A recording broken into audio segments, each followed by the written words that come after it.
क्या? सुगुना। सुगुना। हाँ। आपको क्या दिक्कत रहती है जी? दिक्कत घनी रहती है।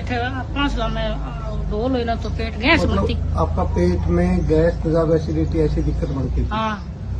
और वजन भी ज्यादा बढ़ा हुआ था आपका? वजन घणो ही बढ़ो पहले। वजन घना बढ़ा। और आपको अरनिया की भी दिक्कत है? हाँ। अरनिया भी आपका बढ़ा हुआ था, पेट पूरा? हाँ बढ़िया थी तो घणो ही बढ़ो। अच्छा, तो घुटने में भी दिक्कत रहती थी आपको? हम घणो ही देर तो चली तो ही कोनी।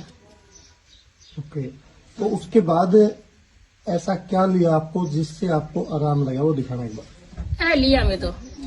यानी आई प्लस और हाँ। आई केयर जूस आपने पीना स्टार्ट किया, हाँ। तो क्या बोतल पी लिया आपने? 2। तो खाली कर दी। हाँ। और 2 और चल रही है। हाँ 2 और चल रहे। तो वो कितने दिन की रह रही है?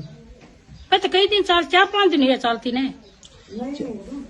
अब दुख कौन रहा शरीर में? आपके शरीर में कोई दुख तकलीफ अब की हो रहे? नहीं है। वजन कितना कम हो गया वो आपका? 10 किलो।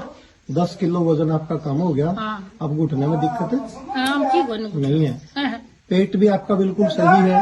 पेट बिल्कुल सही है। खाना खाने के बाद कोई बेचैनी आपकी? की कौन गैस कौन बने? ओके। गैस कहाँ की कौन बने? अब आप बिल्कुल संतुष्ट हो? आओ।